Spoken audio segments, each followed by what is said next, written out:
Daniel capítulo 6. Daniel 6. Daniel capítulo 6, versículo 10. É um texto conhecido.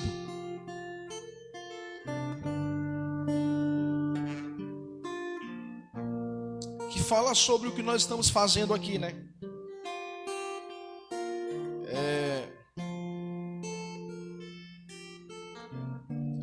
Daniel 6:10.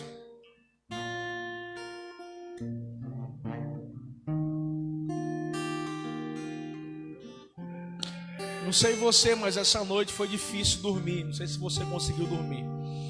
Eu fiquei acordado até umas 4h30, lendo, orando, estudando, refletindo, mas com o coração cheio de muita expectativa para o que Deus fará nos próximos dias, meses e anos na nação brasileira.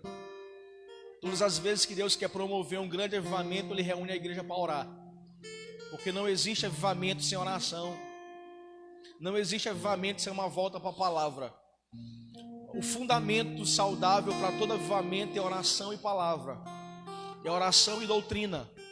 Se você estudar os grandes avivamentos da história, você vai perceber que eles tinham algo em comum.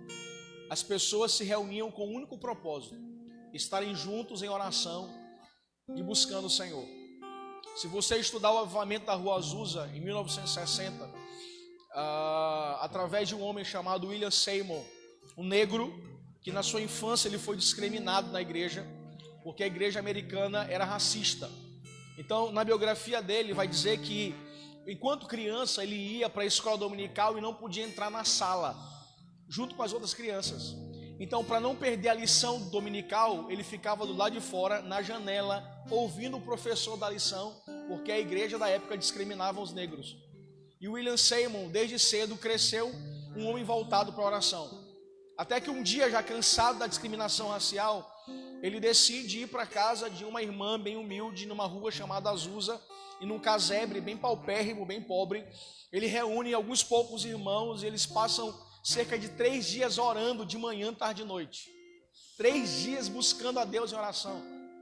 3 dias se arrependendo de seus pecados. A história vai dizer que no 3º dia as paredes da casa ruíram. A casa desabou de tanto poder. E para surpresa deles, a rua que é conhecida como a Rua Azusa, por isso o nome da história é Avivamento da Rua Azusa. A história vai dizer que as pessoas que passavam por aquela rua, de frente daquela casa, quando não caíam endemoniadas, caíam prostradas no chão em arrependimento de seus pecados, confessando seus pecados.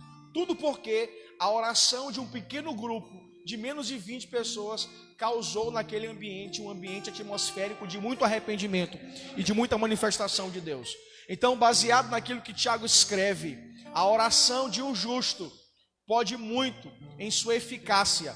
Amém, irmãos? Às vezes nós somos muito eficientes, mas somos pouco eficazes. E esses são dias que nós precisamos de deixarmos de sermos eficientes nos nossos afazeres e começarmos a ser eficazes na nossa oração. A oração de um justo pode muito em sua eficácia. O texto de Daniel capítulo 6, versículo 10, vai dizer que assim que Daniel soube que um decreto, diga decreto, todos nós sabemos que nós estamos debaixo de um tanto governamental como estadual, tanto federal como estadual, né? Flávio Dino fala uma coisa, o nosso presidente fala outra coisa.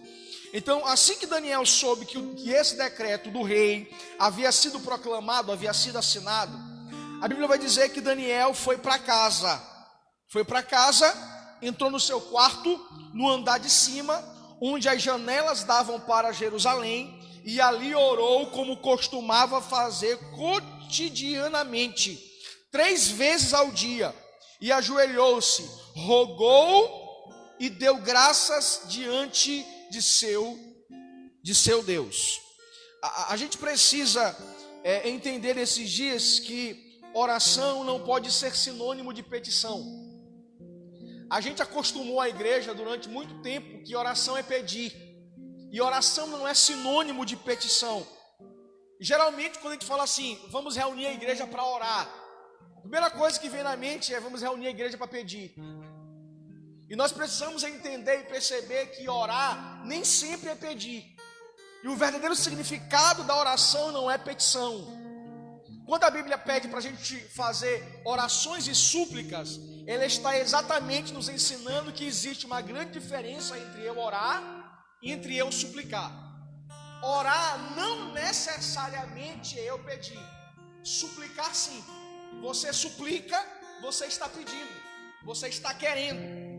Geralmente quando a gente fala vamos orar, a gente pensa assim: uau, vamos nos reunir para tirar alguma coisa de Deus. Vamos reunir para a gente pedir alguma coisa para Ele. E geralmente uma geração que só fala com Deus para pedir algo dele, é uma geração egoísta, é uma geração interesseira. E geralmente a maioria de nós, como igreja, como líderes, reduzimos a oração à petição. Só falamos com Deus quando nós necessitamos de algo dele. Por isso que essa convocação nacional de jejum não pode ser uma convocação para a gente orar apenas por causa do momento que nós estamos passando, no intuito de tirar de Deus uma cura para o Covid-19, para a restauração da nossa economia financeira, para que os dízimos e ofertas voltem ao normal, para que as nossas reuniões dominicais às 18 horas aconteçam normalmente como acontecia antes. O nosso ajuntamento, a nossa convocação nacional deve ser mais sincera e mais verdadeira, mais transparente do que isso. Apesar desses pedidos serem legítimos, mas não é a essência da igreja. Então a convocação nacional de oração e jejum não pode ser um ajuntamento nacional para pedirmos algo de Deus, para tentarmos tirar algo dele. Porque oração não é petição. Oração é o ato que transforma o meu encontro com Jesus em um relacionamento. Eu quero que você compreenda isso. Quando a gente reúne a igreja, convoca a igreja para orar, nós não estamos provocando no coração da igreja o interesse de pedir algo das mãos de Deus. Nós precisamos transformar o nosso encontro com Jesus, o nosso encontro de oração, em um relacionamento pessoal que nos transforme. O próprio Jesus nos evangelhos nos mostra isso, quando ele vai para o Getsemane para orar. Jesus, sendo 100% homem, ele vai para o Getsemane cheio de tensão. Ele está com medo, ele está tenso, porque a humanidade de Jesus mostra isso. Tanto que quando ele entra no jardim, levando um ciclo de oração, que são 3 discípulos mais chegados, Pedro, Tiago e João, ele deixa Pedro, Tiago e João em um nível de oração, e num tiro de pedra ele vai para um outro nível mais profundo de oração. O nível que ele deixa Pedro, Tiago e João é o nível que Pedro, Tiago e João não conseguem discernir a dor, não conseguem discernir o momento, não conseguem discernir a estação, não conseguem discernir a tensão. Então Jesus sai daquele nível de Pedro, Tiago e João, e Jesus então vai para o nível para ficar sozinho. E naquele nível profundo de solidão, a Bíblia vai dizer, o evangelista faz questão de relatar, que Jesus sua sangue. O nível de tensão é tão grande que ele não transpira normalmente como nós transpiramos. O suor que sai não é um suor água, não, é sangue. O pavor está tão grande. E Jesus ali nos ensina sobre oração. Por quê? Porque quando ele vai para aquele nível de oração, a carne dele tende a pedir algo para Deus.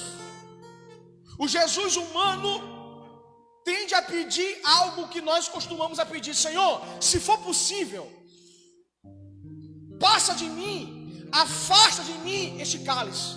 Quem orou ali não foi o Jesus 100% Deus, porque o Jesus 100% Deus sabe que oração não é pedir, sabe que oração é eu decidir transformar o meu encontro com Deus em uma relação pessoal. E quando eu transformo o meu encontro com Deus em uma relação pessoal, eu deixo de pedir algo para mim e me encaixo dentro da vontade boa, perfeita e agradável de Deus. Então quando Jesus vai, ele diz assim: Senhor, se for possível, passe de mim esse. Aí de repente ele entende que não se trata de pedir, porque oração não é você ter dele, oração é você ser o que ele deseja que você seja. Ele discerne o que ele diz: Senhor, se for possível, passe de mim. Aí ele entra no discernimento espiritual: não, todavia, Senhor, seja feita a tua vontade. Olhe para a pessoa que está ao seu lado, de longe. Tava com saudade de dizer isso, cara. Olhe para a pessoa que está ao seu lado e diga assim: não é a nossa vontade, é a vontade de Deus. Nós estamos jejuando, estamos orando, estamos suplicando, mas no final de tudo o que vai prevalecer é a vontade de Deus. Diga para a pessoa que está ao seu lado, diga: a oração nos ensina a ser para Ele e não ter dele. Amém? Então nós não estamos aqui para ter dele, estamos aqui para entender que nós nascemos para ser o que Ele quer que sejamos. Então quando eu olho para Daniel capítulo 6, para encerrar, Daniel capítulo 6, Daniel, você sabe que ele era um homem íntegro. Ele está em Judá, na liderança de um rei chamado Joaquim. E a Bíblia vai dizer que um rei perverso, Deus usa uma nação perversa para castigar o povo. Que nação é essa? Babilônia. E Babilônia está sob o comando de Nabucodonosor. O texto vai dizer que Nabucodonosor sitia Judá. E a estratégia de Nabucodonosor quando chega em Judá não é pegar qualquer um. A estratégia que ele tem, ele levanta um líder do RH, um homem com o nome de Aspenaz. E Aspenaz tem a função de entrar em Judá e pegar somente os raros, somente os nobres, somente os jovens da corte, aqueles que são dotados em ciência e sabedoria. Ou seja, preste atenção aqui por favor, irmãos. Quando Aspenaz, a comando de Nabucodonosor, ele entra em Judá, ele não pega qualquer um, ele pega somente os raros. Por quê? Porque Nabucodonosor sabe que o raro tem poder de influência. O raro não anda no comum. O raro sempre vai querer andar no incomum. O raro não anda no natural. O raro sempre vai andar no sobrenatural. A própria economia fala sobre isso. Principalmente depois que passar a crise, nós iremos entender mais isso. Porque quando passar a crise, a maioria de nós que estamos com dificuldades financeiras hoje, por causa da crise que estabeleceu sobre o Brasil, nós precisamos entender que para esse segundo momento, quanto mais raro, mais caro. Amém? Porque raridade define remuneração. Você está aqui, irmãos? Diga amém. Então, quando Nabucodonosor invade Jerusalém, invade Judá, perdão, ele não pega qualquer um, ele pega os raros. E dentre essa safra de raros que ele pega, está Daniel e seus amigos. Daniel, Sadraque, Mesaque e Abednego. Passou-se o tempo de Nabucodonosor, um outro rei assume, perverso também, chamado Dario.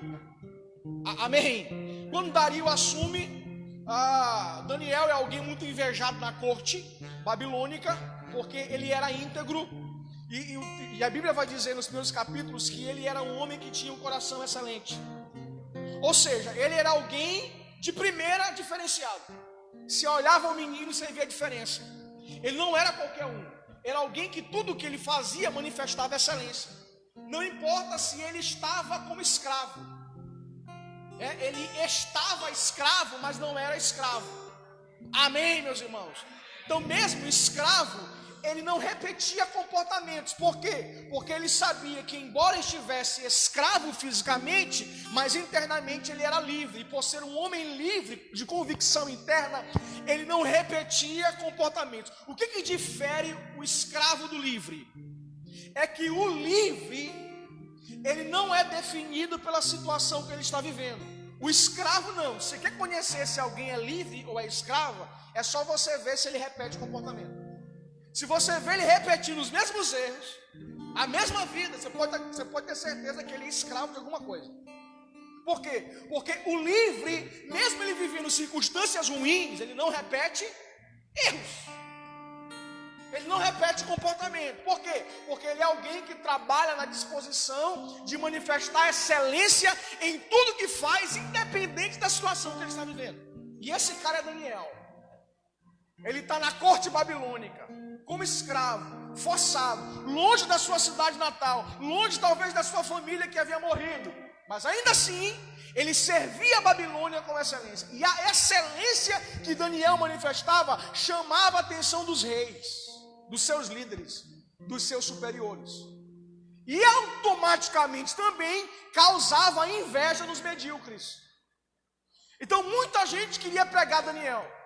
E como não podiam pegar Daniel com nenhuma prática errada, eles inventaram algo para que Daniel fosse pego. Já que nós não podemos pegar Daniel em nenhum erro, então vamos pegar Daniel porque ele ora. Amém, meus irmãos? Viva de tal modo, tenha uma vida de tal maneira de oração que as pessoas vão perceber que aquilo que falam de você é mentira. Amém, meus irmãos? Então se reuniram e disseram, cara, como nós não podemos pegar Daniel em nada, então vamos pegar Daniel porque ele ora. Foram lá no Dario. Disse, Dario, é o seguinte, tem uma galera aqui que está contigo na corte aqui, adorando outros deuses, cultuando outros deuses, fazendo célula para outros deuses. Lança um decreto aí para ninguém se ajuntar mais para adorar outros deuses. Lança um decreto lá em Santa Catarina, né? Lança um decreto aí para que o povo não se ajunte mais, porque a aglomeração é perigosa. Lança um decreto aí para que um decreto de 30 dias para não te adorar. Uma trintena, né? 30 dias para que o povo não adore outro Deus, a não ser o cara inflamado de orgulho, queria a glória para si. Então o que ele faz? Ele lança um decreto. Está proibida a aglomeração. Está proibido reunir. Está proibido estar junto, porque é perigoso. Então ao som da trombeta, do símbolo, dos pífaros, do som, quando vocês ouvirem, se prostrarem diante de mim. O que Daniel faz quando ouve, irmãos? O que Daniel faz quando ouve que o decreto havia sido assinado? Nós lemos. O que Daniel faz, irmãos? O que Daniel faz, irmãos? O que Daniel faz? Ele foi passar álcool em gel? Ele foi lavar a mãozinha com sabão? Ele foi com medo apavorado?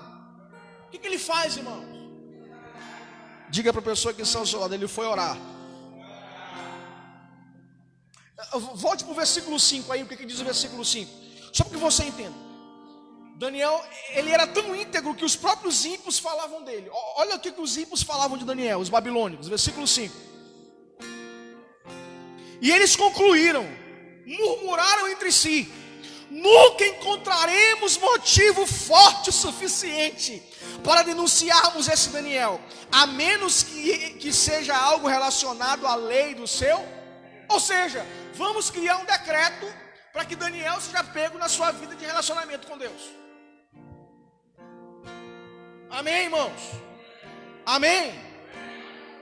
Então o que eles disseram? Já sei, ele gosta de orar. Ele diz ser de Deus. Ele adora Yahvé. Então porque Daniel gostava de orar, fizeram uma lei dentro de 30 dias, que quem se prostrar diante de outro Deus será lançado aonde? Na cova dos leões. E essa foi a oportunidade que eles tiveram para destronar esse tal de Daniel. Procuraram o rei, apresentaram o decreto, durante 30 dias ninguém se prostrara diante de outro Deus, ou de outro homem, a não ser diante de Dario. E se essa pessoa se prostrar, será lançado na cova dos leões. Quando Daniel soube que o decreto havia sido assinado, versículo 10, Daniel vai para sua casa. Ele vai para onde? Nós fomos mandados para onde nessa quarentena? Para casa, irmãos. Se nós fomos mandados para casa nessa quarentena, não é para outra coisa. É para você sair do Instagram e ir para o quarto orar, querido. É para você sair de frente da Rede Globo e ir para a Bíblia. Amém. Amém. Porque enquanto a desinformação apavora o nosso coração, a palavra de Deus tem poder de renovar as promessas dele ao nosso respeito. Então Deus mandou a gente para o melhor lugar. Para onde? Para casa. Para quê? Para orar, irmãos. Se essa quarentena, escute o que eu vou lhe dizer de primeira mão, eu ia falar isso hoje no sermão lá na Iquimar. Se essa quarentena não nos fizer orar mais, ser mais estudiosos da Bíblia Sagrada, se essa quarentena não nos fizer jejuar mais, não nos fizer aumentar o nosso nível de relacionamento com Deus, então o problema que nós tínhamos antes não é a falta de tempo, é a falta de disciplina. Porque não tem mais desculpa, todo mundo está no mesmo nível. Amém, o mesmo tempo. E alguém já dizia que todos nós somos ricos. Por quê? Porque a moeda mais preciosa que o homem tem é o tempo. Porque existem pessoas que são ricas de dinheiro, mas são pobres de vida, porque estão em prazo de validade, estão em fase terminal. Tem dinheiro, mas tem câncer. Tem dinheiro, mas não tem sono. Tem dinheiro, mas é perturbado. Nós até podemos não ter dinheiro ainda, mas nós temos tempo. E o tempo é a moeda que Deus nos deu, e nós precisamos valorizar o tempo. E esse é o tempo de nós estarmos na nossa casa orando, buscando a Deus, lendo a Bíblia, nos relacionando, entendendo o que nos manterá de pé nos próximos dias maus é a nossa vida de oração. Porque quando nós entramos numa vida de oração, nós passamos a perceber com os olhos de Deus, não com os nossos olhos. Quando a gente ora quando a gente entra numa vida de oração, a gente não começa a ser um pedinte, a gente começa a desejar se encaixar naquilo que Deus planejou para a gente. Senhor, não é possível passar esse cálice, então todavia eu estou disposto a viver a tua vontade. Amém, meus irmãos? Amém? Então quem ora se melhora. Diga para o seu irmão, quem ora se melhora. E a gente está orando para Deus mudar a história sem se melhorar. Vai ser um prejuízo para a nação. Se nós não nos melhorarmos através da prática da oração, a história que nós queremos ser mudada não vai ser mudada. Vai ter um prazo de validade. Então olhe para a pessoa que está do seu lado aí e diga para ela: Daniel foi para casa. E Daniel escolhe, olhe para mim, Daniel escolhe um lugar da casa para orar. O texto vai dizer que ele entra em casa e ele sobe. Todas as vezes que você vê a Bíblia falar sobre subir, parte de cima, é porque Deus está sinalizando que existem níveis que nós somos convidados a entrar. Amém, meus irmãos? Que é o nível superior da relação. Então Daniel sobe, ele vai para o andar de cima. Você lembra da sunamita, quando Eliseu passa em Sunem, ela fica maravilhada com a vida do profeta, e ela olhar o profeta, ela tem um desejo no coração de fazer um lugar para ele. Ela chama seu marido e fala assim: amor, o homem de Deus passa aqui, ele vem fazer conferências aqui, ele faz seminários aqui, congressos aqui, e eu senti no coração, amor, de fazer um quarto para ele. A Bíblia vai dizer que ela era uma mulher rica, influente. O marido olha para ela e fala assim: mulher, eu vou financiar esse teu projeto. E a Bíblia vai dizer que a mulher, quando decide fazer um quarto, ela não faz um quarto no fundo do quintal, porque ela não quer que o profético ande atrás. Ela não faz um quarto na frente, porque ela não quer que o profético ande na frente do sacerdócio que o seu marido precisava exercer dentro de casa. Ela não faz um quarto profético do lado. O texto vai dizer que ela faz um profético simbolizando uma cobertura profética sobre a sua casa. A Bíblia vai dizer que quando ela começa a construir a obra de pedreiro, é o que o texto diz, terminada a construção, o que a mulher faz? Ela coloca uma cama, deitar-me faz em pastos verdejantes, ou seja, esse ambiente que nós estamos gerando tem que ser um ambiente de descanso. Nós estamos sendo refrigerados. Uma cama, que significa descanso. Eu descansarei no Senhor. Amém? Coloca uma mesa. Mesa significa comunhão, eucaristia, relação. O que ela estava dizendo? Eu estou edificando um lugar sobre a minha casa, no nível superior, aonde haverá descanso, aonde haverá comunhão, relação, partir do pão. Há uma cadeira, que significa governo. Quem está aqui, diga amém. Ele continua sentado no trono, controlando todas as coisas. Amém. E há sobre a mesa o que?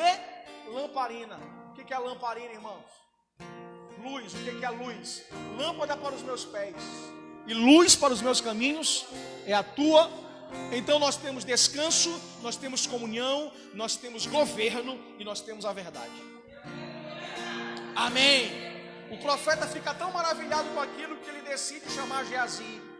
Geazi, meu filho, pergunte para essa mulher o que essa mulher precisa. A mulher sobe, não entra no quarto, ela fica na porta do profeta e Geazi pergunta: o mestre está perguntando o que você precisa. Ela diz: não preciso de nada, eu moro na minha terra mesmo, Natal, sou feliz, sou rica. Aí o profeta diz: Geazi pergunta para ela se ela precisa que eu escreva alguma carta para o rei, para ela ter mais influência. Não precisa não, eu estou bem aqui. Geazi volta e fala assim: Senhor, realmente ela tem tudo, ela só não tem filho. Aí ele libera uma palavra: mulher, nesse mesmo tempo, daqui a um ano, vai dar luz ao menino. Ela se desespera e diz: Senhor, não mintas para mim, meu marido é velho, eu tenho problemas. Um ano se passa, ela tem um menino. O menino cresce, um dia vai trabalhar com o pai na vinha, na saca de trigo. E o sol queimando gera no menino uma dor de cabeça terrível. Ele entra em desespero e começa a gritar no trabalho: ai, meu Senhor, ai, minha cabeça, ai, minha cabeça. O pai, que é um sacerdote velho, o que ele faz? Ele devolve o menino para a mãe. Chama um servo e diz: servo, leva o menino para a mãe dele, peça para ela cuidar do menino. Quando o menino chega, a expressão de 2 Reis capítulo 4 é que o menino, irmãos, o menino vai deitar entre os joelhos da sua mãe. Você sabe o que significa joelho, né? Joelho significa intercessão. Você está aqui, irmão? Você está aqui, irmão? Se existe uma coisa que a igreja é por natureza, intercessão. A igreja é duas coisas por natureza. Uma, a igreja é adoradora, e a outra, a igreja é intercessora. A igreja não pode interceder sem adorar. Primeiro vem a adoração. Por quê? Porque a adoração gera na igreja contemplação. Então, quando eu adoro, eu contemplo. Quando eu adoro, eu conheço quem Ele é. Quando eu conheço quem Ele é, agora eu sei exatamente como Ele se move. Amém? Por isso que quando Isaías vê o Senhor assentado no alto sobre o trono, o que ele diz? Ai de mim, porque eu vi o Senhor e eu me vi. E eu vi do Senhor que é santo, eu percebi que eu sou homem de lábios impuros. Aí o Senhor toca Isaías, purifica Isaías, e quando o Senhor purifica Isaías, ele ouve uma voz. Quando ele ouve essa voz, o que a voz dizia? Quem eu vou enviar? Quem há de ir por mim? Agora Isaías contemplou, e logo que ele contemplou, a mente dele está clara para assumir quem ele é. Senhor, envia-me a mim. O que ele estava dizendo? Senhor, agora que eu contemplei, agora eu posso se interceder pela nação. Amém? Então quando o menino ele deita no colo da mãe, a Bíblia está dizendo que a mãe é aquela responsável para interceder pelo menino. Só que o menino morre. E quando o menino morre, a mulher não entra em desespero. Ela desce, o marido já está em casa, ela diz: amor, eu preciso que o senhor financie aí para mim combustível no carro para me entrar do profeta. O marido acha estranho, diz assim: meu bem, não é nem lua nova, não é nem sábado. Meu bem, por favor, eu preciso do profeta. Então ele chama o servo, coloca combustível no carro e a mulher vai, Monte Carmelo. Quando o profeta avista a mulher chegando, o profeta manda Geazi se adiantar e pergunte para ela: Geazi, como é que ela está? Uau, isso é tremendo, irmãos. Quando o Geazi chega, o Geazi pergunta: vai tudo bem contigo? Vai tudo bem com teu marido? Vai tudo bem com a tua família? Irmãos, deixa eu perguntar para você: vai tudo bem contigo? Vai tudo bem nesses dias com a gente? A minha crise em ouvir essa mulher responder é que ela diz para o menino, o Geazi: vai tudo bem. Que convicção essa mulher carregava. Isso me ensina algo interessante. Amém? É que o que acontece do lado de fora não pode interferir aquilo que nós somos do lado de dentro. Se nós estamos edificando o lugar para que o profético e o milagre aconteça, então nós precisamos entender que, embora as coisas possam ruir do lado de fora, dentro elas precisam estar firmes. Então, quando ela chega diante do profeta, ela desaba, porque o profeta aponta para Deus. Ou seja, aquela mulher me ensina que nem tudo que está acontecendo comigo eu posso falar para os Geazis da vida. Porque existem coisas que só Deus, Eliseu, tem poder para resolver. Existem coisas que só Deus, amém, tem estrutura para ouvir da sua boca. Então olhe para a pessoa que está ao seu lado e diga: vai tudo bem contigo? Amém? Se você me tem como Geazi, não responda para mim. Mas Deus está aqui nessa manhã, desejando ouvir da sua boca aquilo que se passa no seu coração. Amém, meus irmãos? O que o profeta faz? Vou resumir. Ele manda Geazi lá, não dá certo o que Geazi faz. Geazi bota o cajado, mas não tem autoridade, né? Aí o profeta tem que descer. Quando o profeta desce, ele vai para onde? Ele descobre que a mulher colocou o menino no quarto de cima que ela havia feito. Ou seja, a mulher começou a gerar um milagre nesse ambiente profético que ela mesma havia construído. Porque lá naquele ambiente havia uma cama. Ela colocou o menino aonde? Na cama. E cama aponta para descanso. Por que ela disse para Geazi que vai tudo bem? Por que ela disse para o marido que está tudo bem? Porque ela sabe que o ambiente de intercessão e profético que ela construiu, ela poderia descansar. Amém, meus irmãos? Então Deus está nos mandando para casa. Agora eu encerro de verdade. Deus está nos mandando para casa, para que nós possamos construir um ambiente onde há descanso, onde há relação, comunhão, onde há governo, controle, e onde há verdade, palavra. Amém. Então, se você me disser que não tem nada para fazer nesses dias de quarentena, você está mentindo. Você tem um lugar para descansar, você tem uma mesa para comungar, para se relacionar, você tem uma cadeira para controlar, para governar, e você tem a Bíblia para trazer luz e clareza naquilo que nós estamos fazendo dentro desse ambiente. E Deus dizendo assim, ó: eu estou levando vocês para que vocês me tirem do quintal e me coloquem em cima como prioridade. Eu quero deixar de ser uma coisa urgente para se transformar em uma coisa essencial na vida de vocês. E a oração, irmãos, nos traz essa revelação.